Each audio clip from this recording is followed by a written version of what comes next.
नारायणं नमस्कृत्यं नरं चैव नरोत्तमं देवीं सरस्वतीं व्यासं ततो जयमुदीरयेत्। यं ब्रह्मा वरुणेन्द्ररुद्रमरुतस्तुन्वन्ति दिव्यैस्तवैः वेदैः साङ्गपदाक्रमोपनिषद्गायन्ति यं सामगाः। ध्यानावस्थिततद्गतेन मनसा पश्यन्ति यं योगिनो यस्यान्तं न विदुषुरासुरगणा देवाय तस्मै नमः। मूकं करोति वाचालं पङ्गुं लङ्घयते गिरिं यत्कृपातमहं वन्दे परमानन्दमाधवम्। व्यासाय विष्णुरूपाय व्यासरूपाय विष्णवे नमो वै ब्रह्मदेवाय वसिष्ठाय नमो नमः। गुरुर्ब्रह्मा गुरुर्विष्णु गुरुर्देवो महेश्वर गुरुर्साक्षात् परब्रह्म तस्मै श्री गुरवे नमः। बोलिए श्री महापुराण को जय। राष्ट्रदेव भगवान पशुपतिनाथ को जय। नेपालामा को जय। व्यासी भगवान को जय। सद्गुरुदेव भगवान को जय। नेपाल भित्र र विश्वभरि छरिएर रहनुहुने समस्त आमा बुवा दाजुभाइ दिदीबहिनीहरूका हृदयमा विराजित भगवान राष्ट्रदेव पशुपतिनाथ स्वरूप आत्मतत्वलाई वन्दन गर्दै समस्त आचार्य गुरु गुरुचरण विद्वान विदुषीहरूका चरणमा वन्दन गर्दै शिव महापुराणको अमर गाथाले भरिएको शिव संहिताका यी अत्यन्त मार्मिक प्रसङ्गहरू शिव दर्शनले भरिएका यी कथा प्रसङ्गहरूलाई अनवरत रूपले हजुरहरू समक्ष पुर्याउँदै भगवान शिवजीका अनन्त शिवलिङ्गहरूका हामी चिन्तन मनन गर्दै आइरहेका छौँ। यस क्रममा हामी चतुर्थ कोटी रुद्र संहिता भित्रका कथामा छौँ र यो कोटी रुद्र संहिता जम्मा 43 अध्यायले भरिएको छ र हामी 17औं अध्यायसम्मको कथालाई हामीले पार गरिसकेका छौँ। आज 18औं अध्यायदेखिको कथालाई अगाडि बढाउन गइरहेको छु। हिजोसम्मका प्रसङ्गमा हामी 12 ज्योतिर्लिङ्गको चिन्तन मनन गर्दैथ्यौँ, जसमा तेस्रो ज्योतिर्लिङ्ग महाकालको उत्पत्ति र महाकालको महिमाको विषयमा हामीले चिन्तन मनन गरेर हिजोको प्रसङ्गलाई विराम दिएका थियौँ। आज हामी चतुर्थ ज्योतिर्लिङ्ग ओंकारेश्वर शिवजीको उत्पत्ति र महिमाको प्रसङ्गको कथाबाट आजको कथा अगाडि बढाउन गइरहेको छु। आउनुहोस् अब अध्याय पछिका कथाहरूमा वर्णित यी ज्योतिर्लिङ्गका महिमाहरूलाई हामी श्रवण गर्दै आफ्नो जीवन धन्य बनाऊ। यहाँ सूतजी सौनकादि ऋषिहरूलाई यी कथा श्रवण गराइराख्नु भएको छ। नैमिषारण्यभित्र सूतजी भन्नुहुन्छ, अब म ओंकारेश्वर शिवलिङ्गको विषयमा, ज्योतिर्लिङ्गको विषयमा, त्यसको उत्पत्ति र महिमाको वर्णन गर्दछु, श्रवण गर भनेर भनिसकेपछि सूतजी भन्नुहुन्छ, ओंकारे परमेशाख्यं लिङ्ग आसीत यथा दिजा तथा वक्ष्यामि वः प्रीत्या श्रूयतां परमर्षय। हे दिजेश्वर, हे शौनकादि ऋषियों, ओंकारेश्वर भगवान शिवजी को जो लिंग कसरी स्थापित हुन पुग्यो, यसको विषयमा म सविस्तार वर्णन गर्दछु भन्दै अगाडि भन्नुहुन्छ। एक समय नारदजी भ्रमण गर्दै विन्ध्यागिरीमा पुग्नुभयो र जोड दिएर श्वास भर्नुभयो, अलिकता निश्वास गर्नुभयो। कहिलेकाहीँ हाँफिन्छन्, कहीँ हिँड्दा ओर्दा त्यसरी हाँफिन्छ, श्वास प्रश्वास अलि छिटो छिटो हुन्छ र त्यसै क्रममा अलिकति गम्भीर भएर श्वास प्रश्वास गर्नुभयो नारदजीले। यस किसिमको नारदजीले प्रस्तुत गरिसकेपछि विन्ध्यगिरीलाई लाग्यो कि नारदजीले मभित्र केही कमी छ, जसको कारण उनले श्वास यो गम्भीर भएर लिएका हुन्। र यता विन्ध्यलाई घमण्ड पनि थियो कि म पर्वतराज हुँ, मसँग सबै थोक छ। यति हुँदाहुँदै पनि यिनले मलाई के चाहिँ कमी देखे भन्ने त्यस्तो भावले लागेर विन्ध्य पर्वतले चाहिँ नारदजीलाई सोध्नै पुगे। किं न्यूनं च त्वया दृष्टं मयि निश्वास कारणम्।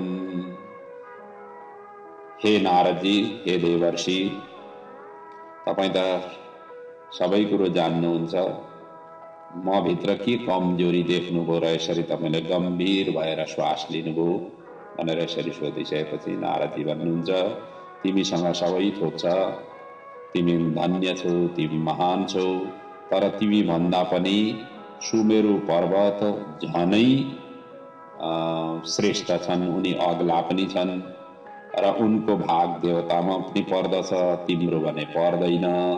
त्यही सोचेर तिमीसँग यति सम्पदा सुसम्पन्नता हुँदाहुँदै पनि सुमेरुलाई चाहिँ तिमीले जित्न सक्यौन, अर्थात् उनीसँग भन्दा नि अगाडि बढ्न चाहिँ सक्यौन भनेर यसरी नारदजीले त्यसरी उत्तर दिनुभयो। विद्यते त्वयि सर्वं हि मेरु उच्चतरः पुनः देवेष्वपि विभागोस्य न तवास्ति कदाचन।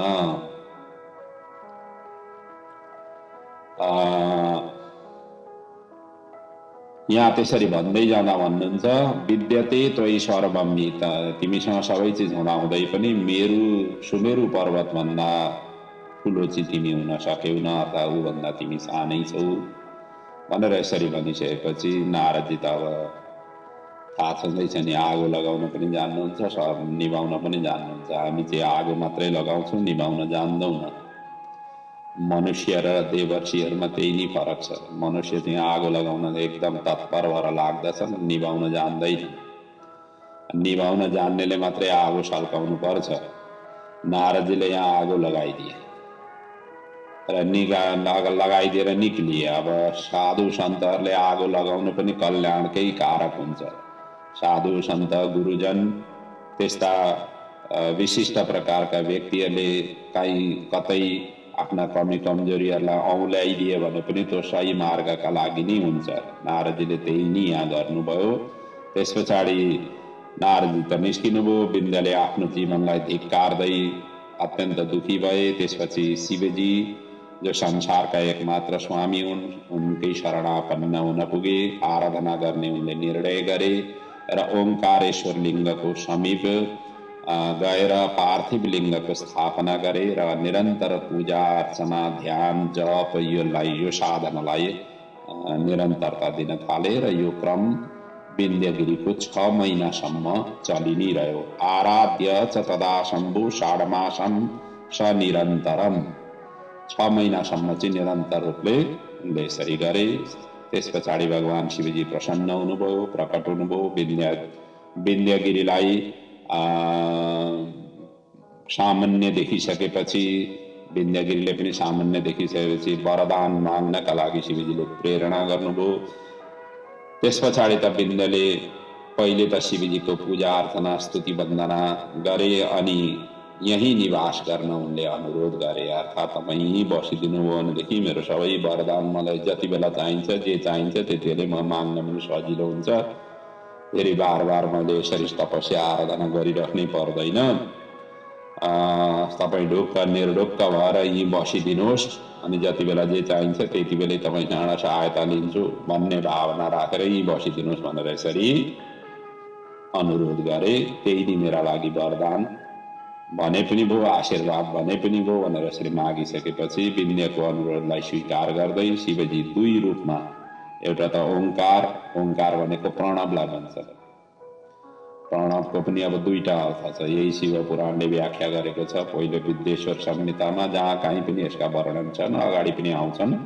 ओंकार भनेको प्रणव हो, प्रणव पनि दुई किसिमको, एउटा ओम यो सूक्ष्म प्रणव हो, ओम नमः शिवाय पञ्चाक्षरलाई पनि मतलब नमः शिवाय यो पनि प्रणव हो। एउटा त ओंकारको रूपमा ओम आकार भएको शिवलिङ्गको रूपमा भगवान शिवजी त्यहाँ स्थापित हुनुभयो, अनि अर्को चाहिँ पार्थिव लिङ्ग अमलेश्वरको रूपमा त्यहाँ स्थापित हुनुभयो।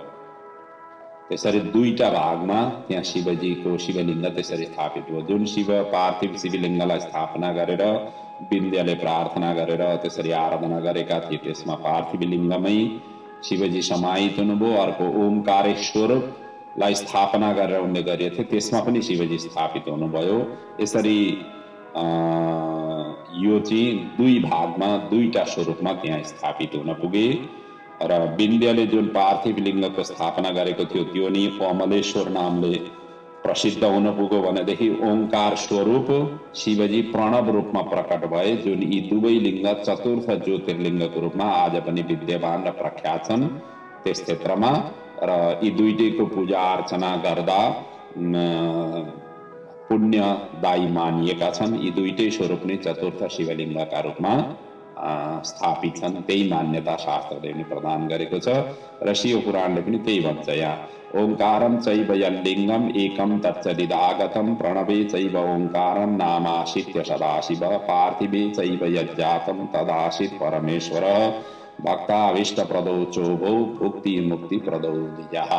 यसरी भुक्ति मुक्ति प्रदान गर्नेवाला यी दुईटै शिवलिङ्ग त्यहाँ स्थापित हुन पुगे। त्यसपछि यी दुवै ज्योतिर्लिङ्गलाई देवता र ऋषिहरूले पूजा अर्चना गरे, अनेक वर प्राप्त गरे, अनि मनुष्यले पूजा गर्न थाले, जसले यो ओंकार स्वरूप यस शिवलिङ्गको पूजा अर्चना दर्शन गर्ने सौभाग्य प्राप्त गर्छ। उनीहरू सबैले मनोरथ पूर्ण गर्दै गर्भवासको चक्करबाट यिनीहरू सबै मुक्त हुन्छन्, अर्थात् पुनः पुनः संस्कृति चक्रमा आउनु पर्दैन। त्यस्ता व्यक्तिहरू भनेका सदा सदाका लागि मुक्तिका भागी हुन्छन्। यस्तो किसिमको यो ओंकारेश्वरको महिमा वर्णन गरिसकेपछि अब अगाडि पाँचौं शिव ज्योतिर्लिङ्ग केदारेश्वरको महत्त्वको वर्णन अगाडिका प्रसङ्गमा श्रुतिजी वर्णन गर्नुहुन्छ। नरनारायण आख्यातो याव अवतारो हरे द्विजाति पाते भारते खण्डे बदर्याश्रमये बहि। ये केदारेश्वर चाहिँ नरनारायण भगवान विष्णुका जुन नर र नारायण अवतार आज पनि यो बद्रिकाश्रममा तपस्यारत छन्। यो भारतवर्षको बद्रिकाश्रम जहाँ हामी बद्रीनाथ केदारनाथ भनेर भन्छौँ, उत्तराखण्डको यात्रा गर्दाखेरि यी उत्तराखण्डका सबैभन्दा माथिल्लो कोटीमा रहेका यी देवस्थल हुन्। यहाँ आजका दिनहरूमा पनि हजारौं यात्रीहरू त्यहाँ जाने गर्दछन्, दर्शन पूजन अर्चन गर्ने गर्दछन्। त्यस्तो किसिमको ठाउँमा विराजित छन्। यिनी नरनारायणको पार्थिव लिङ्गको नरनारायणले चाहिँ पार्थिव लिङ्गको स्थापना पूजा अर्चना र ध्यान गरेर उनीहरूले तपस्या गरेका हुन् र त्यही तपस्या जुन गरेको थियो, जुन मतलब त्यो पार्थिव लिङ्गलाई जुन उनीहरूले पूजा अर्चना गरे त्यसैलाई नै मूर्त रूप दिन शिवजी केदारेश्वरको रूपमा उहाँ प्रकट हुनुभयो। त्यसै क्षेत्रमा ज्योतिर्लिङ्गको रूपमा विराजमान हुनुभएको हो।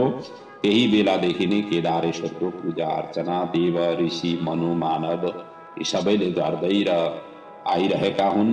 त्यस्तो किसिमको स्वरूप यो केदारेश्वरको हो। र अब एकपल्ट कस्तो घटना घटो भनेदेखि केदारेश्वरको एकपल्ट चाहिँ पाण्डवलाई देखेर केदारेश्वर शिवजीले भैँसीको रूप धारण गर्नुभयो र भैँसी बनेर त्यहाँबाट भाग्नुभयो। यो वही पाण्डवान् दृष्टा माहिसम रूपमा स्थित, महिषको रूप धारण गरेर शिवजी त्यहाँबाट भाग्नुभयो। अनि पाण्डवले भैँसीको पिछा गरे, त्यही महिषकै पिछा गरे, तर भैँसीले शिरो भाग अधोमुख गरी भागी नै रहे। अन्त्यमा पाण्डवले भैँसीको पुच्छरै समात्न पुगे र बारम्बार आफ्नो स्वरूपमा प्रकट हुन प्रार्थना र अनुरोध गरे, तर त्यही रूपमा स्थापित हुन पुगे र शिवजीले दर्शन दिए।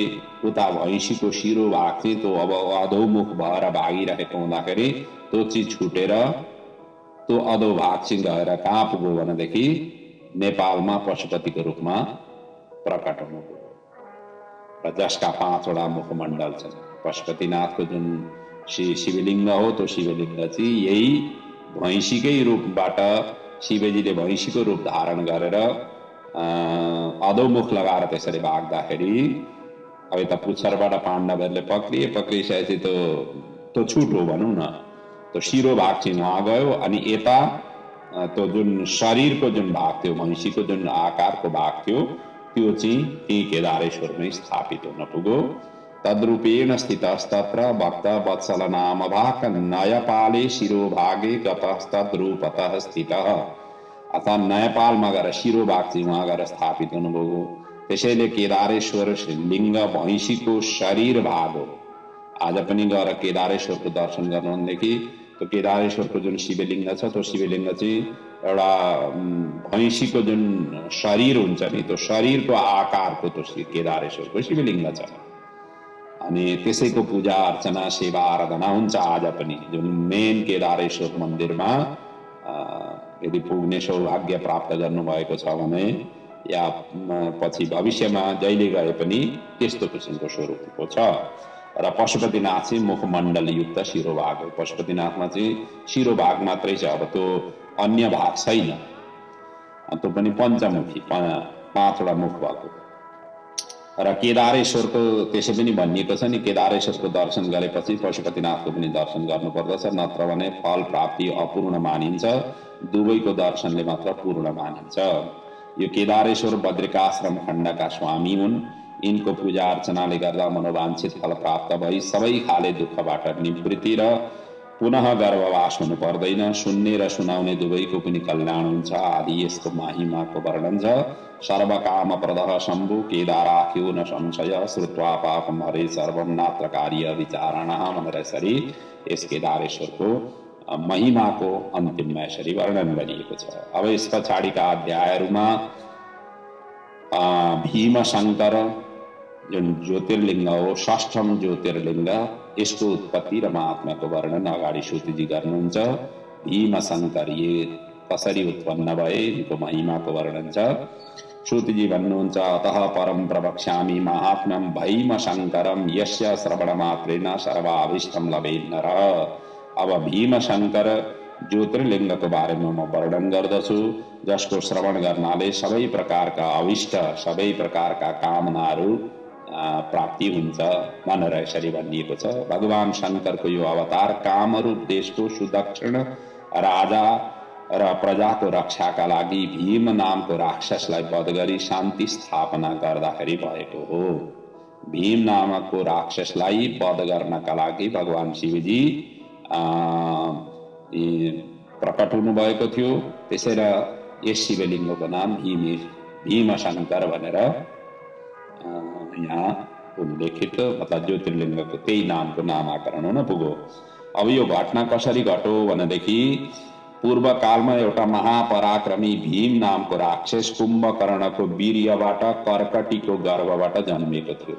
अर्थात् यो भीम नामको राक्षसको बुवा चाहिँ कुम्भकर्ण, आमा चाहिँ कर्कटी नामकी थिइन् र आफ्नी माताको साथ यो शय्य पर्वतमा रहन्थ्यो। एकचोटि मातालाई सोध्यो मेरो पिताजी कहाँ छन्, को हुन्, तपाईँ किन एक्लै बस्नु भएको। त्यसपछि कर्कटीले सबै वृत्तान्त आफ्नो छोरालाई बताइन्। अब त्यो वृत्तान्त चाहिँ के कस्तो घटना यसरी घट्यो त्यसको वर्णन गर्दछन् कर्कटी। पिता ते कुम्भकर्णश्च रामाणानुज एव च रामेण मारितः सोऽयं भ्राता सह महाबल। हे पुत्र, तिम्रो पिता त कुम्भकर्ण हुन्, जुन चाहिँ रावणका भाइ कुम्भकर्ण हुन्। र यी दुवैटैको चाहिँ वध चाहिँ रामले वध गरेका हुन्। भनेर यसरी भने। रावणको भाइ कुम्भकर्ण तिम्रा पिता हुन्, जसलाई श्री रामले रावण सहित वध गरे। मेरा पिता कर्कट र माता पुष्कशी थिए र मेरो विवाह विराटसँग भएको थियो, जसलाई रामले पहिले नै वध गरे। अब उनले आफैले पनि भन्दछन् यी त परपुरुष थिए कुम्भकर्ण त। अनि खासमा चाहिँ मेरो बिहे भएको थियो विराटसँग, त्यो विराटलाई पनि रामले नै वध गरे। अनि यता मेरा पिताको नाम कर्कट थियो र उनकी पत्नीको नाम पुष्कशी र कर्कटबाट म जन्मिएकी हुँ। मेरो श्रीमान चाहिँ विराट हुन पुगे, तर उनलाई पनि यसरी वध भयो। र पति विराटको मृत्यु पश्चात म माता पिताको साथ बस्न थालेँ। एक दिन अगस्त्य मुनिको शिष्य सुतीक्ष्णले माता पिताको पनि वध गरे, किनकि उनीहरू आहारका लागि उनलाई वध गर्न पुगेका थिए। त्यसपछि म एक्लै दुखी भएर बस्दै थिएँ। अनि त्यही बेला महान बलले पराक्रमले सम्पन्न राक्षस कुम्भकर्ण म भए ठाउँमा आइपुगे र बलात्कारपूर्वक मसँग उनले सहवास गरे र मलाई छोडेर उनी चाहिँ लङ्का गए, मलाई छोडिदिए। र उसैको वीर्यबाट त्यो बलात्पूर्वक सहवास गरेकै त्यही वीर्यबाट चाहिँ तिमी गर्भमा आएका हो र तिम्रो यसरी जन्म भयो। त्यसैले कुम्भकर्ण तिम्रा पिता भएका हुन्। एतस्मिन् समये ध्यात्रः राक्षसो रावणानुजः आगत्य कृतवान् सङ्गम माम विहाय गतो हि सः। मसँग चाहिँ सहवास गरिसकेपछि उनले मलाई छोडेर गए र त्यसरी तिमी जन्मेका हो। अब तिम्रै सहारा लिई कालक्षेप गरी म रहेकी छु, अर्थात् तिमीलाई नि बढाउनु ठुलो बनाउनुमै मैले समय व्यतीत गरेँ। अनि तिम्रै सहारा नि म अब जीवित छु भनेर यसरी सबै माताले कर्कटीले चाहिँ यसरी सबै बताइसकेपछि, यो सारा वृत्तान्त सुनिसकेपछि राक्षस भीम क्रोधले व्याकुल भयो। अनि अतुलित बल सम्पन्न भएर मात्र यी सबैको बदला लिन्छु भन्ने उसले निर्णय गर्यो। मातासँग उसले आज्ञा लियो र ब्रह्माजीलाई लक्ष्य गरेर कठोर तपस्या उसले प्रारम्भ गर्यो। 1000 वर्ष तपस्या गरेपछि ब्रह्माजी तपस्थलीमा प्रकट भए र वरदान माग्नका लागि भने। भीमले पनि त्यति बेलै वरदान माग्दै उनले पनि भने कि अतुलं च बलम मेद्य देही त्वं कमलासन। हे कमलासन ब्रह्माजी, मलाई अतुल बल प्रदान गर, मतलब अत्यन्त बलशाली मलाई बनाइदेऊ, ताकि म जसलाई वध गर्न चाहन्छु, जसलाई तहस नहस गर्न चाहन्छु, तिनीहरूलाई म गर्न सकूँ। यसरी उनले प्रार्थना गरे। ब्रह्माले भीमलाई अब अत्यन्त कठोर तपस्या गरेको हुनाले बलशाली हुने नि उनले वर पनि प्रदान गरे। वर पाएपछि त भीमले सबैभन्दा पहिले अब देवताहरूलाई वशमा गर्न उनले प्रारम्भ गर्यो। त्यस पछाडि रसातललाई जित्यो अनि पृथ्वीलाई पनि जित्ने क्रममा यो कामरूप देशको राजा सुदक्षिणलाई जित्यो र कारागारमा उसले कैदी गर्यो। यद्यपि राजा शिवभक्त थिए, तर ब्रह्माको वरले वशमा गर्न यो भीम राक्षस सफल हुन पुगेको थियो। त्यस पछाडि राजा सुदक्षिणले कारागारभित्रै पार्थिव लिङ्ग स्थापना गरेर मानसिक गंगा स्नान, पूजा अर्चना, ध्यान, प्रणाम, स्तोत्र, मुद्रा, आसन, भजन आदि गर्दै ओम नमः शिवायको जप गर्न थाले। कारागारभित्र उसलाई त हालिदिसकेपछि मानसिक रूपले नि सबै चिज सेवा आराधना गर्न थाले। अरे यसै गरी राजाकी जुन पत्नी थिइन् दक्षिणा, उनी पनि घरमै पार्थिव लिङ्गको पूजा अर्चना निरन्तर गर्न थालिन्। उता रानीले पनि पार्थिव लिङ्गको नित्य पूजा अर्चना गर्न थालिन्। यता सुदक्षिणले कारागार भित्रै मानसिक रूपले शिवजीको आराधनामा तल्लीन भए। उता भीम राक्षसको उपद्रव अब दिनानुदिन बढ्दै गयो। उसले साधु सन्तको अवज्ञा, यज्ञ यज्ञादिमा रोक बन्देज गर्दै ऋषिहरूलाई आश्रमबाट निकाल्न आदेश दिन थाल्यो। त्रिलोकमा एक छत्र राज्य गर्दै गयो। र यसै बीचमा ऋषिहरूले ब्रह्मादि देवताहरूलाई लिएर शिव शरणमा गए। शिवजीले सम्पूर्ण वृत्तान्त सुनिसकेपछि उनले भने, शीघ्र नै भीमको विनाश हुनेछ। तिमीहरू कामरूप देशमा जाओ र भक्त सुदक्षिणको साथ मेरो भक्ति तिमीहरूले पनि गर भनेर यसरी शिवजीले आज्ञा दिनुभयो।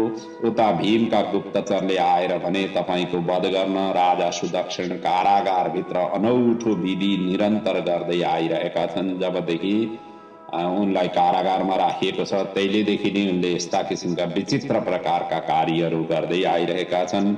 यति सूचना प्राप्त हुने साथ राक्षस भीम पनि नाङ्गो तलवार लिएर पुग्यो र उसले राजालाई सोध्यो, रे रे पार्थिव दुष्टात्मन क्रियते किम त्वयाधुना सत्यम वदन हन्याम त्वाम अन्यथा हन्मि निश्चितम। यो सबै कुरा सत्य भन, के तिमीले यहाँ गरिरहेका छौ, किन गरिरहेका छौ, सबै वृत्तान्त मलाई बताऊ, होइन भनेदेखि तिमीले सिधै यमलोकमा पुर्याइदिन्छु भनेर यसरी साँचो बतायौ न भनेदेखि तिमीलाई म यमलोक पुर्याइदिन्छु, साँचो बतायौ भनेदेखि छोडिदिन्छु भनेर यसरी धम्क्याइसकेपछि राजा भयभीत त छँदै नै थिए। अनि शिवजी प्रति उनलाई अटुट श्रद्धा र विश्वास पनि जागृत भएको थियो। त्यसैले राजा सुदक्षिणले सबै साँचो कुरा बताइदिए। अनि यो सबै पार्थिव शिवलिङ्गको पूजा हो, जो सबैका रक्षक र चराचरका स्वामी हुन् भनेर यसरी सारा वृत्तान्त बताइसकेपछि भजामि शङ्करम देवम स्वभक्त परिपालकम चराचराणम सर्वेषाम ईश्वरम निर्विकारकम। उनी निर्विकार छन्, ईश्वर हुन्, सबैका ईश्वर हुन्, चराचरका स्वामी हुन्, तिनैको म यसरी सेवा आराधना पूजा अर्चना गरिरहेको छु भनेर यसरी भनिसकेपछि राक्षस भीमले म पो हुँ त चराचरको स्वामी, किनभनेदेखि सबैतिर विजय मैले प्राप्त गरेको छु, म हुँ स्वामी। म स्वामी हुँदाहुँदै अर्को कहाँ आयो चराचरको स्वामी।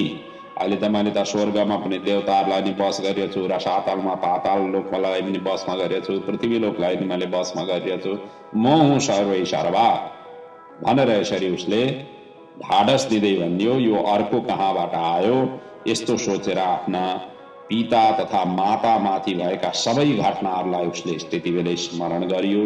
आफ्ना आमा बुवालाई वध गर्ने पनि भगवान विष्णु त्यही अंश अवतार भए, अनि आफ्नै आमालाई मतलब पिताजीको वध गर्ने पनि आदि इत्यादि उसले सारा जुन आफ्नी आमाले सुनाएकी थिइन् सबै उसले स्मरण गरियो।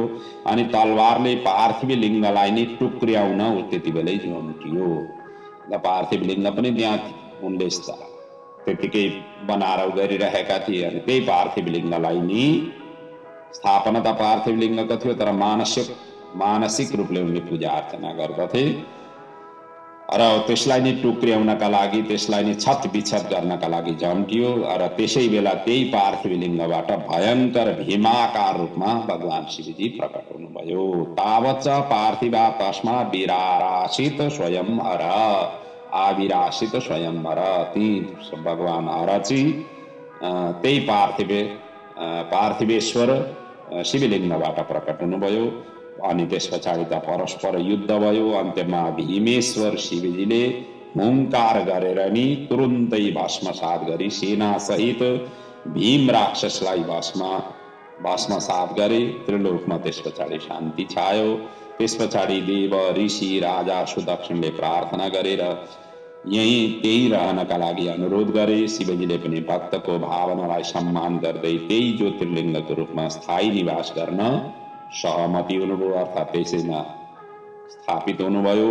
र भीम राक्षसलाई वध गर्न शिवजी भीमाकार रूपमा प्रकट भएको हुनाले यो शिवलिङ्गको नाम भीम शङ्कर हुन पुग्यो। भीम शङ्कर नामात्वम भविता सर्वसाधक भनेर त्यसरी भीम शङ्कर नाम रहन गयो। यस ज्योतिर्लिङ्गको दर्शन पूजा अर्चन गर्नाले कठोर आपत्तिबाट बचाउ, सर्वत्र विजयी र मनोरथ पूर्ण हुन्छ भन्दै यसको महिमाको वर्णन गरिएको छ। अब अगाडिका ज्योतिर्लिङ्गमा 7औं ज्योतिर्लिङ्ग विश्वेश्वरको उत्पत्ति, महात्म्य, पञ्चकोशी बनारसको महत्व आदिको वर्णन अगाडिका 2टा अध्यायमा वर्णन गरिएका छन्। सूतजी त्यसैको प्रसङ्गलाई वर्णन अगाडि गर्दै हुनुहुन्छ। अतः परम प्रवक्ष्यामि श्रूयता ऋषि सप्तमः विश्वेश्वरस्य महात्म्यं महापातकनाशनम्। अब म 7औं ज्योतिर्लिङ्ग विश्वेश्वरको विषयमा वर्णन गर्दछु, जसको श्रवण गर्नाले उनको महात्म्य श्रवण गर्नाले महापातक आदि दोषहरू पनि नाश भएर जान्छन् भनेर यसरी भन्दै अगाडि सुतजी भन्नुहुन्छ, यो ब्रह्माण्डमा जुन वस्तु देखिन्छ त्यो निर्विकार चैतन्य सनातन र आनन्द स्वरूप छन्। जब परमात्मामा निर्गुणबाट सगुण रूप धारण गर्ने इच्छा हुन्छ तब शिव र शक्ति रूपमा प्रकट हुनुहुन्छ। फेरि त्यही प्रकृति पुरुष भेदले द्विधा रूपमा विभाजित हुन्छन्। स एव हि द्विजो जातः पुंस्त्री रूप प्रभेदतः यह पुमान् स शिवः ख्यातः स्त्री शक्ति सही कथ्यते। त्यही नै जब प्रकृति पुरुषले हामी कहाँबाट प्रकट भयौं, हाम्रा मातापिता को हुन् भनेर संशय गर्दै थिए, त्यही बेला आकाशवाणी भयो र तप गर्ने आज्ञा भयो। प्रकृति पुरुषले भने तपस्याका लागि कुनै स्थान नै छैन, हामी कहाँ बसेर तपस्या गरौं भनेपछि निर्गुण शिवजीले तेजको सारभूत पञ्चकोश वर्गाकारको शुभ र सुन्दर नगरको निर्माण गर्नुभयो र जो निर्गुण शिवको आफ्नै स्वरूप थियो त्यो नगर त्यो पुरुष जुन भगवान विष्णु हुनुहुन्थ्यो को समीप पठाउनु भयो र विष्णु त्यो नगरमा बसेर तपस्या गर्न थाले। अनि उनको ध्येय थियो सृष्टिको विस्तार गर्नु, त्यसरी उनले त्यहाँ बसेर तपस्या गर्न थाले। विष्णुले यसरी तपस्या गर्दा श्वेत बिन्दु युक्त पसिनाको थोपा शरीरबाट निस्कियो। श्रमेण जलधारश्च विविधाश्च एवं तदाह, मतलब तपस्या गर्दा गर्दै त्यस्ता श्वेत बिन्दु आफ्नो पसिनाको बुँद त्यहाँ झर्यो। त्यही श्रम जल व्यापक हुँदै गयो र विष्णुलाई आश्चर्य हुँदै गयो र उनले आफ्नो शिर हल्लाए, जसको कारण उनको शिर हल्लाउन पुगे, जसको कारण उनले कानमा लगाएको मणि पनि झरियो र जहाँ त्यो मणि झरेको थियो त्यो ठाउँ मणिकर्णिका नामले प्रसिद्ध हुन पुग्यो। यो बनारस क्षेत्रमा छ है। यो बनारसको कसरी उत्पत्ति हुन पुग्यो यसको यहाँ वर्णन गरिँदैछ यो सबै प्रसङ्ग। र त्यो मणिकर्णिका नामको तीर्थको रूपमा प्रसिद्ध हुन पुग्यो। ततश्च पतितः कर्णान् मणिश्च पुरतः प्रभो तत बभूव महत्तीर्थम नामतो मणिकर्णिका। त्यसैको नाम मणिकर्णिका नामले प्रसिद्ध हुन पुग्यो। अनि त्यस पछाडि यता विष्णुको श्रम जलले 5 कोश नगरी डुबाउन थाल्यो। पहिले त नगर थियो यो, त्यसलाई सबैलाई डुबाउन थाल्यो र बगाउन थाल्यो। अनि शिवजीले आफ्नो त्रिशूलको माथि, त्रिशूललाई चाहिँ यसरी आधार बनाएर त्रिशूल माथि चाहिँ यो पञ्चकोश नगरलाई राख्नुभयो।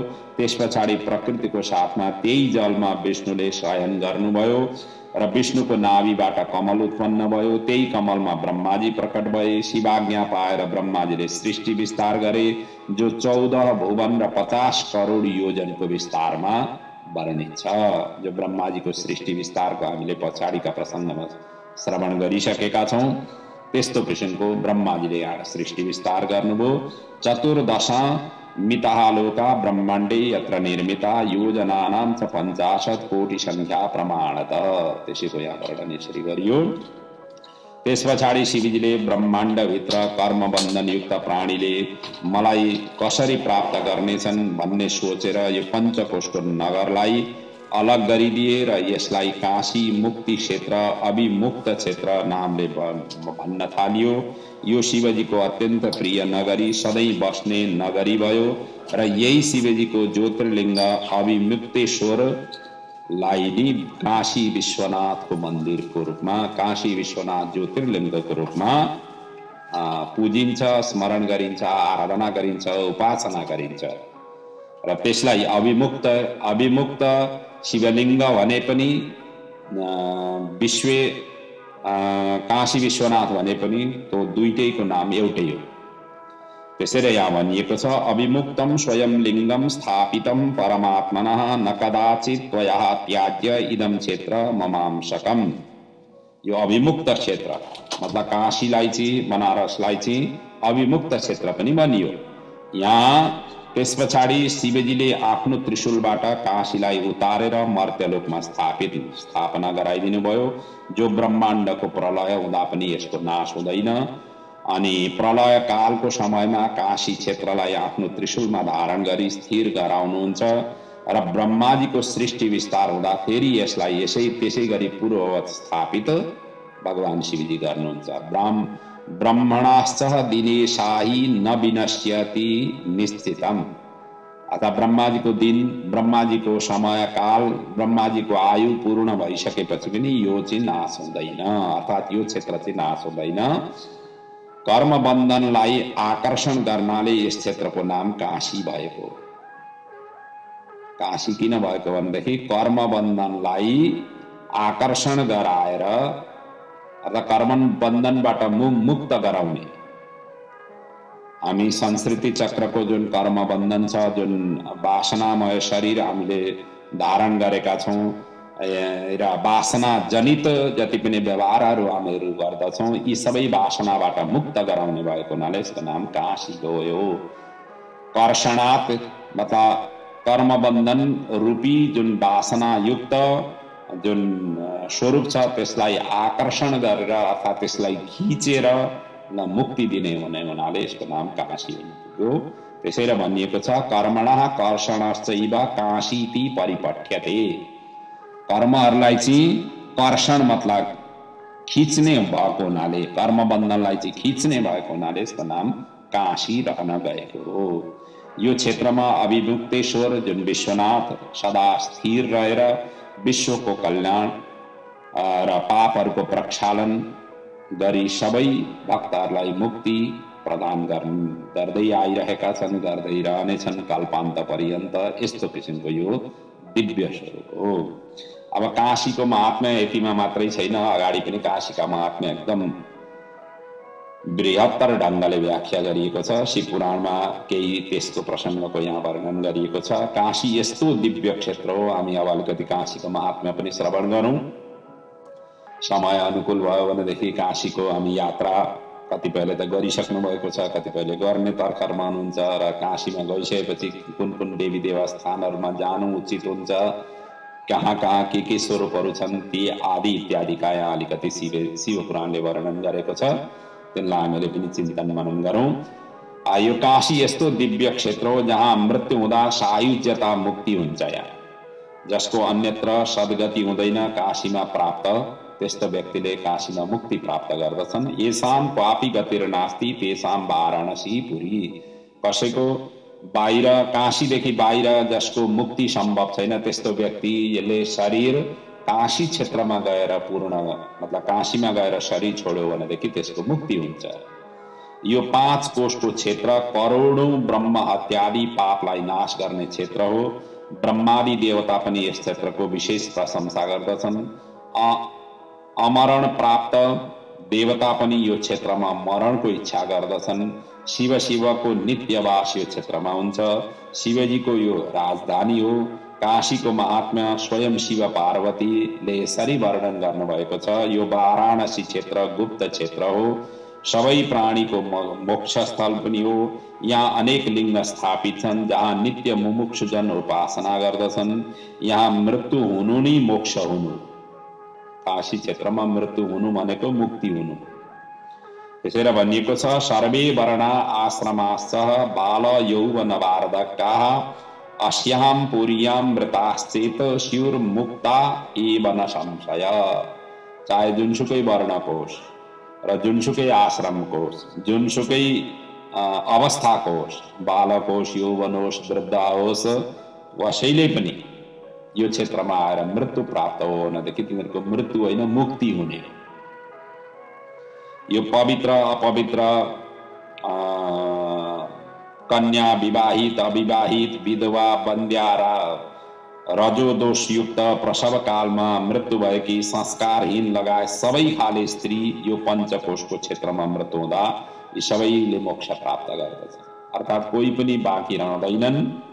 अपवित्र अवस्थामा मृत्यु हुँदाखेरि पनि यहाँ यस क्षेत्रमा आएर मृत्यु भयो भने ती सबैले मुक्त, ती सबै मुक्तिका भागी हुन्छन्। स्वेदज, अंडज, उद्भिज, जरायुज प्राणी। अब ये 4 प्रकारकै प्राणीहरूकै व्यापकता छ। 84 लाख योनि यही 4 प्रकारका उद्गम स्थल हो। अस्वेदज भनेको पसिना दुर्गन्धीले उत्पन्न हुने जीवहरू। अंडज भनेको अंडा फोरेर निस्किने जुन जीवहरू छन्। त्यस पछाडि उद्भिज भनेको जमिन जमिनलाई पत्थरलाई फोरेर निस्किने जस्तो वृक्ष आदि भए, लता कुञ्ज आदिहरू भए, यो जमिनबाट निस्किन्छन्। यी उद्भिज कोटिमा आउँदछन् र जरायुज भनेका चाहिँ सबै हामी साल नालले जति पनि जीव जन्तुहरू हामी जन्मिन्छौँ, हामी मनुष्य पनि जरायुज कोटिमा पर्दछौँ। र यी प्राणी सबै चारै प्रकारका प्राणी यो सबै यो क्षेत्रमा मोक्ष प्राप्त गर्दछन्। ज्ञान, कर्म, भक्ति, दान, संस्कार, ध्यान, जप, पूजा, अर्चन, कुल, गोत्र केहीको पनि आवश्यकता यहाँ पर्दैन। यो क्षेत्रमा मृत्यु हुनु नै मोक्ष हुनु हो। यी सबै चिज हेरिँदैन। मनुष्य कुनै पनि अवस्थामा, चाहे भोजन गर्दा या सुतेको समयमा या खेल्दा खेल्दै गर्दा मृत्यु भयो भने पनि यो क्षेत्रमा भएको छ भने मुक्ति हुन्छ। विषयासक्त या धर्म विमुख या कर्म बन्धनयुक्त, अभिमानी, पाखण्डी, घमण्डी, व्यभिचारी, यो सबै यो क्षेत्रमा जो छन्, यी सबै व्यक्तिहरू, सबै खाले व्यक्तिहरू यो क्षेत्रमा मृत्यु भयो भने ती सबैले मोक्ष प्राप्त गर्दछन्। विषयासक्त चित्तोपि त्यक्त धर्म रुचिर्नरः क्षेत्रे मृतो यो वै संसारम न पुनर्विशेत। फेरि संसार चक्रमा आउनु पर्दैन।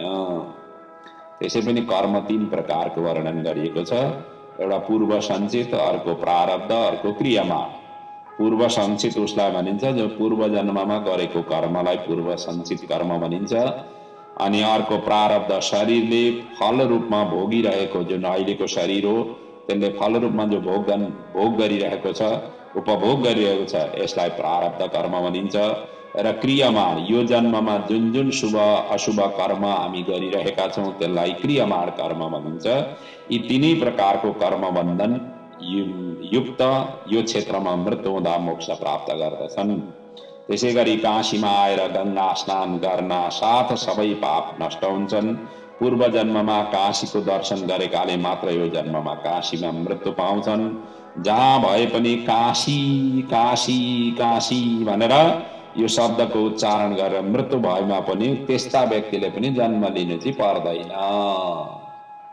हेर्नुहोस् है, भगवानको नाम र भगवानको धाममा कति शक्ति हुन्छ। धामको उच्चारण गर्दा पनि, भगवानको नाम लिँदाखेरि पनि, नाम लिँदै मृत्यु भयो भनेदेखि त्यस्ता व्यक्तिले फेरि जन्म मृत्युको चक्करमा आउनु पर्दैन, जन्मै लिनु पर्दैन। जसले आफ्नो धनले एउटा मात्र ब्राह्मणलाई काशीवास गराउँदछ, उसले काशीवास प्राप्त गरी मुक्ति पाउँछ। आफ्नो धन सामर्थ्य भयो भनेदेखि त्यस्ता ब्राह्मण बटुकहरूलाई, काशीमा रहने ब्राह्मण बटुकहरूलाई त्यसरी सेवा गर्न सकियो भनेदेखि त्यस्ता व्यक्तिहरूको अनन्य कृपा भएर त्यस्ता व्यक्तिहरू पनि मुक्त हुन्छ।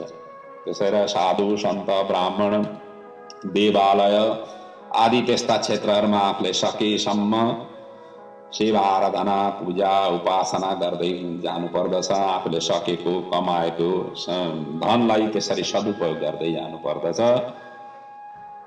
सबैभन्दा पहिले त आफूलाई हेर्ने हो। आफू सक्षम भइयो भने यी सबै चिज गर्दै जानुपर्दछ। जति पुण्यका धेरै भागा बिगाहरू छन्, जता जता जसरी आफूले सकिन्छ त्यस्तै त्यस्तै गर्दै जाने हो। त्यसैले यहाँ भनिएको छ, एकोपि ब्राह्मणो येन काश्याम सम्भाषितः प्रिये काशीवास मवाप्यैव ततो मुक्ति सबिन्दति। एकजना मात्रै ब्राह्मणलाई काशीवास गराउन सक्यो आफ्नो खर्चले भनेदेखि त्यस्ता व्यक्तिको फेरि पुनर्जन्म हुँदैन। वाराण र असी 2 नदीको संगम क्षेत्र वाराणसी यसरी नामाकरण हुन पुगेको हो। यहाँ 2टा नदीहरू छन्, एउटा वाराण नदी छ, अर्को असी नदी छ। ती नदीहरूको संगम जुन क्षेत्र हो त्यसैलाई नि वाराणसी भनिएको। वाराण र असी 2टा नदीको संगम, यो 5 कोशमा फैलिएको पञ्चकोशी काशी नगरी 5 कोशमा यसलाई फैलिएको छ। जो एक्चुअल जुन बनारस छ त्यो 5 कोशमा फैलिएको छ। त्यसको पूर्व पश्चिम उत्तर दक्षिणको भाग 5 कोशमा छ। यसलाई काशी नगरी विश्वेश्वरको अभिमुक्त क्षेत्र र एक पल क्षण पनि दर्शन र सेवन गर्ने यस्तो क्षेत्रको सौभाग्य प्राप्त गर्नु नि यो जीवनको सर्वोपरि उपलब्ध मान्नु पर्दछ। काशी विश्वनाथलाई जगतलाई काशी विश्वनाथले सम्पूर्ण जगतलाई नि सबै प्रकारले रक्षा गरून् भन्दै यसरी यो प्रसङ्गलाई यहाँ पूर्ण गरिएको छ।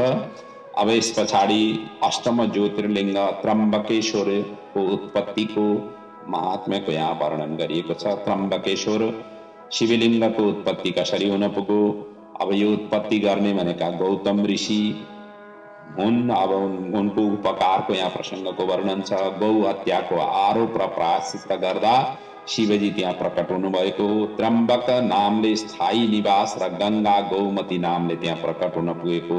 यस्तो अत्यन्त अद्भुत अद्वितीय यो प्रसङ्ग छ।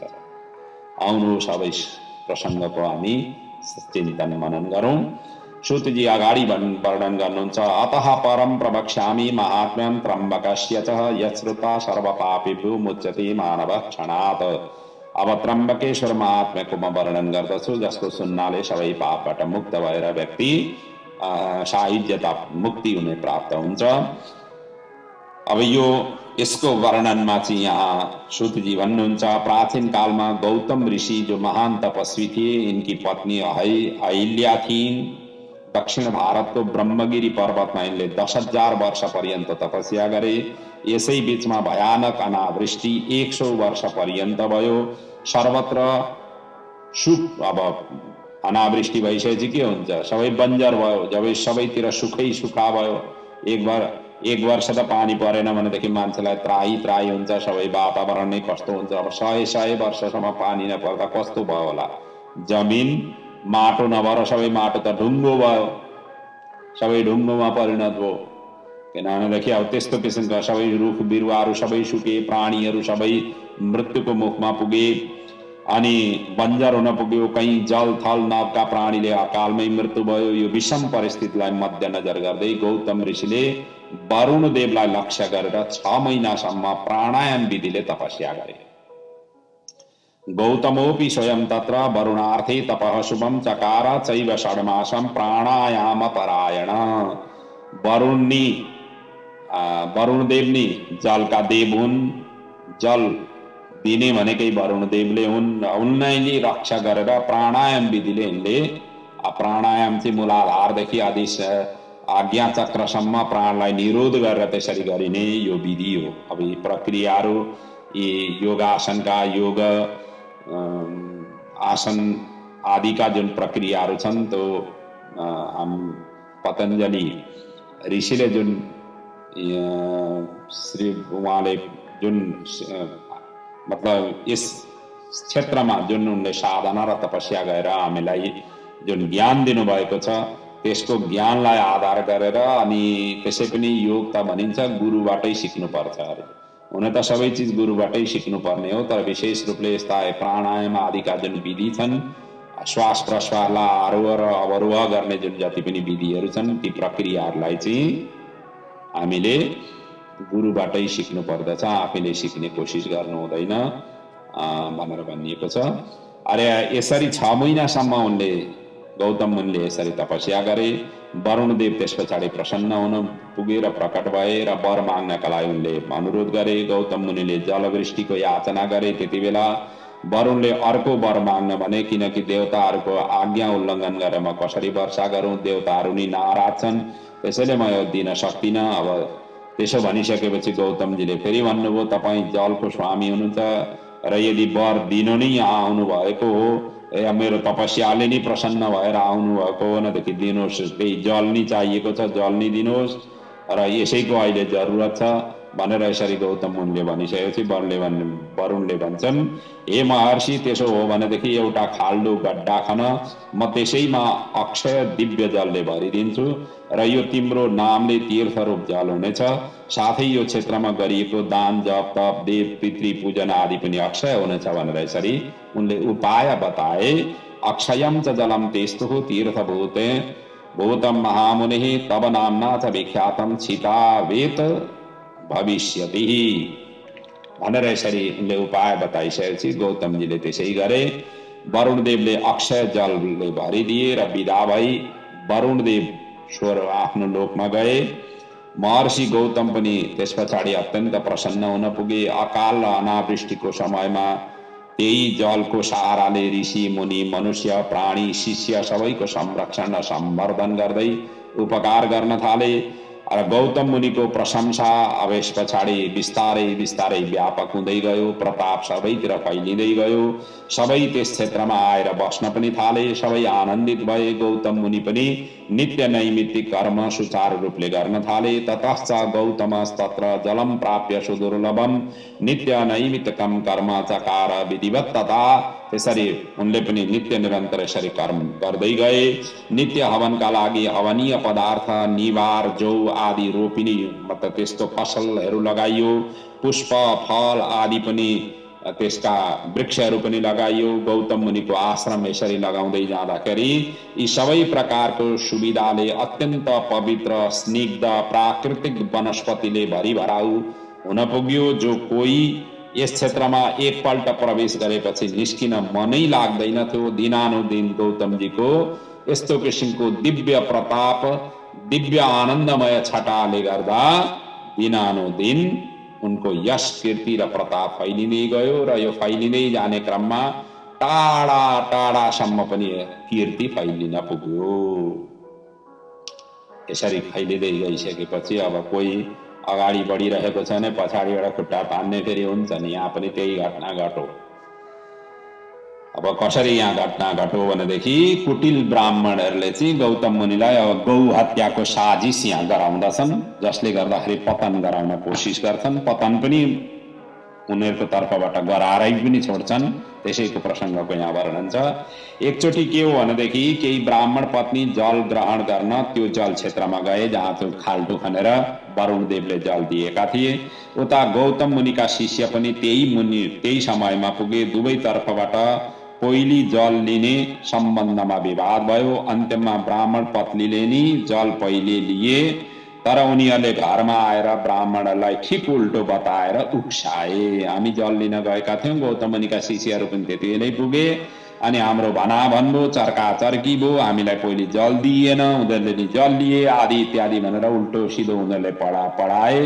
त्यस पछाडि त ब्राह्मण त्यसै पनि गौतम मुनिको प्रताप र प्रशंसाले आफूहरूको अस्तित्व नै नभएको झैँ भएर तडपिरहेका थिए। आज अनुकूल समय उपस्थित भयो, अब बदला लिनका लागि भन्ने ठानेर ब्राह्मणहरूले गणेशजीको त्यति बेला तुरुन्तै आराधना गर्न पुगे। विघ्नार्थम गौतम शैव नाना पूजोपहारकै गणेशम पूजयामासु संक्रुद्धस्ताम कुबुद्धया। कुबुद्धि धारण गरेर अत्यन्त क्रोधित भएर गणेशजीको यसरी आराधना गरे। त्यस पछाडि गणेशजी अब आराधना गरिसके त प्रकट हुनु परिहाल्यो। गणेशजी प्रकट हुनुभयो। वरदान दिन उहाँ प्रकट भइसकेपछि ब्राह्मणहरूले भने, हे गणेशजी तपाईँ विघ्नकर्ता पनि हुनुहुन्छ, एक त विघ्नहर्ता पनि हो विघ्नकर्ता पनि हो। त्यसैर गौतम ऋषि र आश्रमवासीमाथि विघ्न उपस्थित गराइदिनु पर्यो। गौतम ऋषिलाई कुनै पनि हालतले यो आश्रमबाट लखेट्नु पर्नेछ हामीले, नत्र भने त यिनको प्रताप यसरी बढ्दै गयो। अब त्यसरी यिनले त डाइरेक्ट त्यसरी भनेनन्, तर उनीहरूले के भन्यो भनेदेखि कसरी हुन्छ, गौतम मुनिलाई पलायन गरिदिनु पर्यो, त्यसका लागि सहायक बनिदिनु पर्यो। तपाईँ विघ्नकर्ता हुनुहुन्छ, विघ्न गराइदिनु पर्यो। कुन कताबाट विघ्न गराउँदाखेरि उनी पलायन हुन्छन्, पतित हुन्छन्, त्यस्तो किसिमको गराइदिनु पर्यो भनिसकेपछि गणेशजीले भन्नुभयो, हे गणे ब्राह्मणहरू हो, तिमीहरूले जे वर माग्यो त्यो उचित छैन, अर्को कुनै वर माग। कसैलाई गिराउन कसैलाई गर्नका लागि यसरी फोर्स गर्नु उचित हुँदैन। बिना अपराध यस्तो कार्य गर्नाले हानि हुनेछ। जसले अकाल र अनावृष्टिको समयमा सबैको उपकार गरे उनलाई दुःख दिनु उचित हुँदैन। यदा च दीयते दुःखम तदा नाशो भवेदि। यदि हामीले दुःख दियो भनेदेखि हाम्रै नाश हुनेछ, उनको त नाश हुने छैन, हाम्रै नाश हुनेछ। शुभ फललाई त्यागेर तिमीहरू अहित गर्न खोज्दैछौ। यसरी भनिसकेपछि ब्राह्मणहरूले भने, हे गणेशजी तपाईँ गर्न सक्नुहुन्छ भने यही नै वर दिनुहोस्, अब सक्नुहुन्न भनेदेखि चुप लाएर बाटो लाग्नुहोस् भनेर यसरी उनले पनि अरू हामीले वरको आवश्यकता छैन भनिसकेपछि गणेशजीले भन्नुभयो, असाधु साधुताम चैव साधुश्चा साधुताम तथा कदाचित अभिनाप्नोति ब्रह्मोक्तम मिति निश्चितम। फेरि गणेशजीले यहाँ सम्झाउनु भयो, हे ब्राह्मणहरू, दुर्जन सज्जन र सज्जन दुर्जन हुन सक्दैनन्, यो ब्रह्माजीले भनेका छन्। दुर्जन कहिल्यै पनि सज्जन हुन सक्दैनन्, सज्जन कहिल्यै पनि दुर्जन हुन सक्दैनन्। दुष्ट व्यक्ति सदैव दुष्टकै प्रवृत्तिमै हाबी हुन्छ सज्जन व्यक्ति हमेशा सज्जनकै क्षेत्रमा अगाडि बढ्दछ र त्यही स्थिति तिमीले उजागर नगरिरहेका छौ। जब भोजन प्राप्त थिएन तब गौतमले उपकार गरेका थिए, अलिकति विचार गर। स्त्रीहरूको बहकावमा आएर मैले भनेको मानेका तिमीहरू छैनौ। यसमा पनि गौतमलाई नै फाइदा हुनेछ, उनकै यश बढ्नेछ, तिमीहरू पतन हुनेछौ आदि इत्यादि भनेर गणेशजीले सम्झाउनु भयो। अन्तिममा गएर भन्नुभयो, यदि तिमीहरू अब तिमीहरूले अब त्यस्तै किसिमकै चाहन्छौ भनेदेखि म गर्न तयार छु भनेर गणेशजीले अन्तिममा तथास्तु भनिदिनु भयो। त्यस पछाडि गणेशजीले दुर्बल गाईको रूप त्यहाँ धारण गर्नुभयो। गणेशजी स्वयं एउटा वृद्ध गौ माता भनेर प्रस्तुत हुनुभयो र त्यो गौ माता चाहिँ जुन फसल लगाइएको थियो, जुन निबार आदि जौ आदि जहाँ लगाइएको थियो, फसलमा चाहिँ गणेशजी त्यसरी एकदम धराप गाई, वृद्ध पनि धराप पनि, ढल्ने खालको यसो फु गर्दाखेरि ढल्ने त्यस्तो किसिमको स्वरूपमा गणेशजी चाहिँ गौको रूप धारण गरेर त्यहाँ चरे जस्तो गर्नुभयो, त्यो निबारलाई खाए जस्तो त्यसरी गर्नु, त्यसरी उभिनुभयो। यता गौतमजीको नित्य कर्म चालु नै थियो। उनी कुटिल ब्राह्मणहरूको कपट कार्यबाट अनभिज्ञ थिए। केही समय यसरी नै बित्यो अनि गणेशजीले एक दुर्बल गाईको, जुन मैले भने त्यसरी धारण गरेर गौतम मुनिको लहलहाउँदो युक्त खेतमा गएर निबार धान जौ चर्न त्यति बेला मतलब गौले त्यसरी थालिन्। गणेशस्तत्र गौर्भूत्वा जगामः किल दुर्बलः ब्रीहिं संभक्षयामास यवांस मुनिषत्तमा। अब ती सबै खाइसकेपछि अब यस्तो देखेर गौतमजी गाईलाई हटाउन, अब अरू सेवक हुँदाहुँदै पनि अब भगवानकै प्रेरणा यस्तो भनौँ, गौतमजी स्वयं पुगे, खेतमा गए, घाँसले हटाउन एउटा सानो तेन्द्रो लिएर। अब त्यही नै हुन्छ, गाईलाई त यसो सिरकानाले, यसो सानो लौरोले त्यसरी भगाइन्छ, या त पहिले त हाट्टाउट्टा गरिन्छ, यसो बोलीले नै भगाउने कोसिस गरिन्छ। अब त्यसरी बोलीले आवाजले गएन भनेदेखि सानो यसो सिरकानु लिएर यसो धपाउनेतिर लागिन्छ र त्यही सानो एउटा सिरकानु लिएर, यहाँ त घाँस भनेको छ, सानो सिरकानु लिएर स्पर्श हुने साथ अब त गणेशजी नै गाई हुनुभएको थियो। अब स्वाटै त्यहीँ ढलिहाल्नुभयो। ढलिसकेपछि प्राणान्त भयो, अर्थात् गणेशजीले त्यस्तो किसिमको प्राण गयो, अर्थात् गणेशजी नै हुनुहुन्थ्यो, गणेशजीले त्यो स्वरूप राख्नुभयो, त्यो प्राणान्त भयो। तृणः स्तम्भेन सा स्पृष्टा पपात पृथिवीतले मृता च तत्क्षणादेव तद्देशः पश्यताम तदा। अनि अब त्यो तत्कालै त्यो पृथ्वीमा गिर्ने साथै अब त्यो प्राणान्त भयो, गाई मर्यो। मरिसकेपछि ब्राह्मणले तुरन्त गौतम मुनिमाथि गौ हत्याको आरोप लगाउँदै गाली गलौज अब प्रारम्भ गरे। उनीहरूको जति पनि त्यो भित्रको उकुश मुकुश त्यो सबै अब यहाँ उतारे। गौतम अहिल्या अब यस पछाडि अत्यन्त आश्चर्यान्वित भए। ब्राह्मणहरूले भने मुखम न दर्शयन्नियो ते गम्यताम इति दृष्ट्वा गोग्नम मुखम सद्य सचैलं स्नानमाचरेत। गौ हत्याराको मुख हेर्ने साथ सचैल स्नान गर्नु पर्दछ। यदि गरिएन भनेदेखि आफूलाई पनि अपराध लाग्दछ, आफू पनि पापी हुन्छ। यस्तो किसिमको नीतिकारहरूले, स्मृतिकारहरूले भनेका छन्। त्यसरी यहाँ ब्राह्मणले त्यही नै उदाहरण यहाँ प्रस्तुत गरे। मुखम न दर्शनीयोते गम्यता, यहाँदेखि तिमीले अब यहाँबाट भागिहाल, यस्ताका मुखहरू हेर्नु हुँदैन। यस्ताका मुख हेर्न साथ सचैल स्नान गर्नुपर्छ। गाईको हत्या गर्ने गौ हत्यारालाई, ब्रह्म हत्यारालाई, गौ हत्याराको अनुहार देख्ने साथ सचैल स्नान गर्नुपर्छ। जबसम्म तिमी यो आश्रममा रहन्छौ तबसम्म कुनै देवता पितर हामीले दिएको पदार्थ ग्रहण गर्ने छैनन्। यहाँबाट निस्केर अन्यत्र निवास गर, यसैमा तिम्रो र हाम्रो कल्याण हुनेछ। यसरी ब्राह्मणहरूको भर्त्सना तिरस्कारले गौतमजी ज्यादै दुखी भए र एक कोष टाढा गएर बस्न थाले। त्यो ठाउँ छोडेर एक कोष पर गएर बस्न थाले। 15 दिन बितेपछि गौतमजीले प्रायश्चित गर्ने दृढ संकल्प गरे र पुनः तिनै ब्राह्मणहरूसँग आएर उपाय सोधे। अब भन, अब के उपाय गर्दाखेरि चाहिँ कल्याण हुन्छ भनेर प्रायश्चित के गर्दा हुन्छ भनेर सोधिसकेपछि म त्यही नै गर्न तयार छु भनेर यसरी गौतमले भने।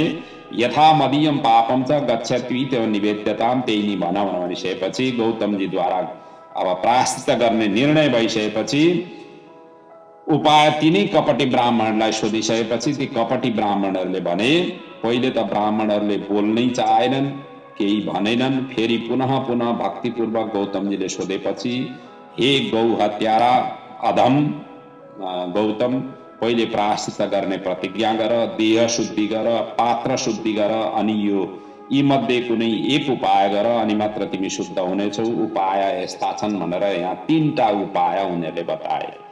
तीनटा उपाय के थिए भन्दाखेरि, पहिलो उपाय चाहिँ उनीहरूले के भनेदेखि 3 चोटि पृथ्वीको परिक्रमा गरी 1 महिना उपवास गर, यो पहिलो उपाय।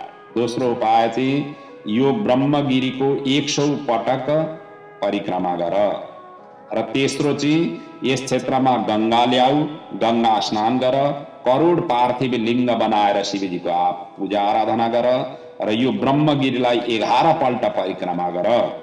यसरी हो तेस्रो उनीहरूले उपाय बताए। यी 3 मध्येमा एउटा गर, यी मध्ये कुनै एक गर्यौ भनेदेखि तिम्रो आफ्नो पापबाट प्रक्षालित हुनेछौ भनेर भनिसकेपछि गौतमजीले यो तेस्रै उपाय गर्ने निर्णय गरे र पत्नी सहित पार्थिव लिङ्गको स्थापन पूजा आराधना गर्दै ब्रह्मगिरीको परिक्रमा प्रारम्भ गरे।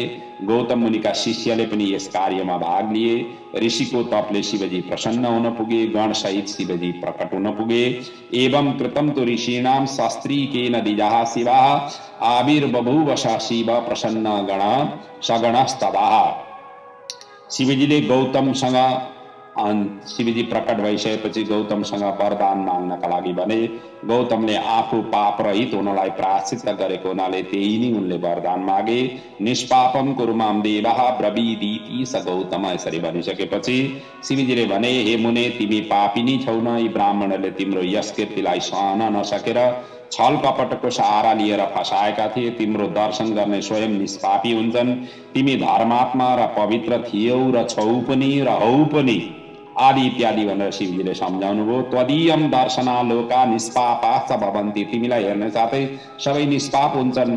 किम पुनः त्वम स्वपापोषि मद्भक्तो निरतः सदा, तिमीले केही पापै गरेका छैनौ भनेर भनिसकेपछि गौतमले मुनिले भन्छन्, हे प्रभु, यी ब्राह्मणहरूले त मेरो उपकार गरे, जसको फलस्वरूप तपाईँको दर्शन भयो। उनीहरूले दुराचार गरेर नि मलाई महान उपकार गरे भनेर यसरी उनले आज अपकार गर्नेका प्रति पनि उपकारको भावनाले यसरी शिवजीले मतलब गौतमजीले यसरी भन्नुभयो। शिवजीले भन्नुभयो, हे मुने, तिमी धन्य छौ, ऋषिहरूमा श्रेष्ठ छौ, जो इच्छा छ वर माग भनिसकेपछि अब गौतमजीले भन्नुभयो, मैले गरेका पाप लोकमा प्रसिद्ध भएको छ, प्रायश्चित गरेर नि मेरो शुद्धि हुनेछ। त्यसैले मलाई गंगाजी लिएर आउनुहोस् र दिनुहोस्, यही कार्यबाट लोकोपकार हुनेछ। यदि प्रसन्नो देवेश गंगां च दीयतां मम कुरु लोकोपकारमि नमस्तेस्तु नमोस्तुतो भनेर यसरी भनिसकेपछि शिवजीले लोकोपकारको इच्छा राखी स्वर्ग तथा पृथ्वीको सार स्वरूप जल विवाहको समयमा ब्रह्माजीले दिएको जल यी सबैलाई एकत्र गरेर गौतम मुनिलाई प्रदान गर्नुभयो र त्यो जल मुनिलाई प्रदान गर्दै स्त्रीको रूप धारण गरिन्। यसरी सबैतिरको जल लिइसकेपछि तिनले स्त्रीको रूप धारण गरिन्। गंगा जलम तदा तत्र स्त्री रूप अभवत परम, त्यो गंगा जल चाहिँ स्त्री रूपमा प्रकट भइन्। शिवजीले गंगा देवीलाई कलियुगको 28औं वैवस्वत मनु पर्यन्त गौतम मुनि सँगै रही लोकोपकार गर्न आज्ञा पनि दिनुभयो। त्यस पछाडि गंगा, गौतम आदि ऋषि देवताहरूले शिवजीलाई परिवार सहित त्यस क्षेत्रमा बस्न प्रार्थना अनुरोध गरेपछि शिवजीले पनि स्वीकार गरी गौतमद्वारा पूजित पार्थिव लिङ्गमा समाहित हुन पुगे। यता देवता र तीर्थहरूले पनि गुरु सिंह राशिमा रहँदा 1 वर्षसम्म रहने वचन दिए, जो प्रत्येक 11 वर्षमा आउने गर्दछ।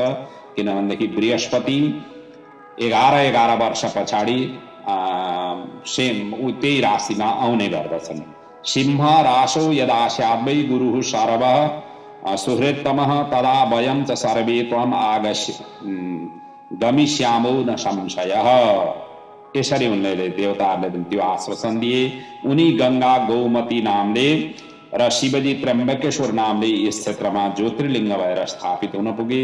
त्यसै गरी सिंह राशिमा बृहस्पति हुँदा देवता र तीर्थ यो क्षेत्रमा आउन थाले र सबैको पवित्र एवं कल्याण गर्न थाले, जो आज पनि यथावत छ। र हरेक 12 वर्षमा यस क्षेत्रमा कुम्भ मेला लाग्नु पनि त्यसैको कारण।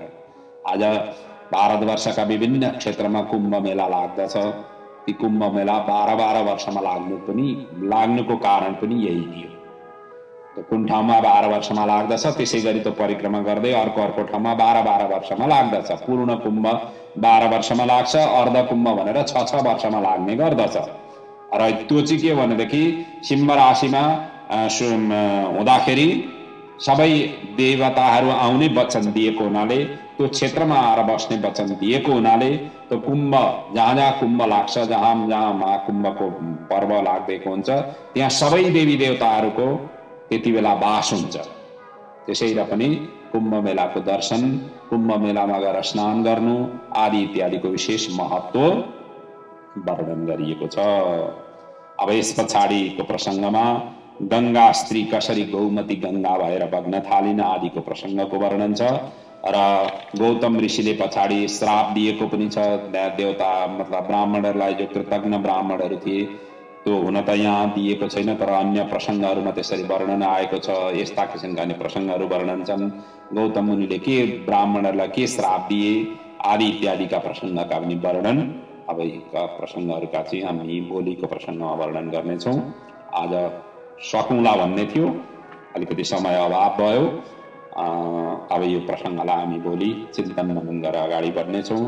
यहाँहरूको जीवन सुखद रहोस्, यहाँको घर परिवार सबै प्रकारले मङ्गलमय हो। शिवजीका यी अमर गाथा, ज्योतिर्लिङ्गका यी अमर कहानीहरू, अमर कथाहरूलाई श्रवण गरेर जीवन धन्य, सहज र सरल बन्न सकोस्।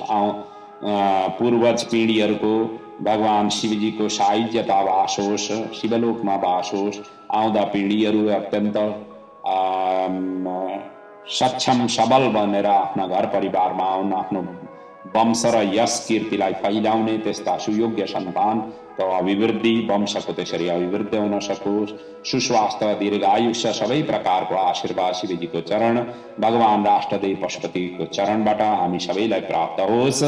यिनै शुभेच्छा शुभकामना सहित आजको प्रसङ्गको कथालाई यहाँ म बिट मार्दछु र यहाँहरू सबैसँग एउटा बिदा लिन्छु। ओम पूर्णमदः पूर्णमिदं पूर्णात् पूर्णमुदच्यते पूर्णस्य पूर्णमादाय पूर्णमेवावशिष्यते। ओम शान्तिः शान्तिः शान्तिः। ओम।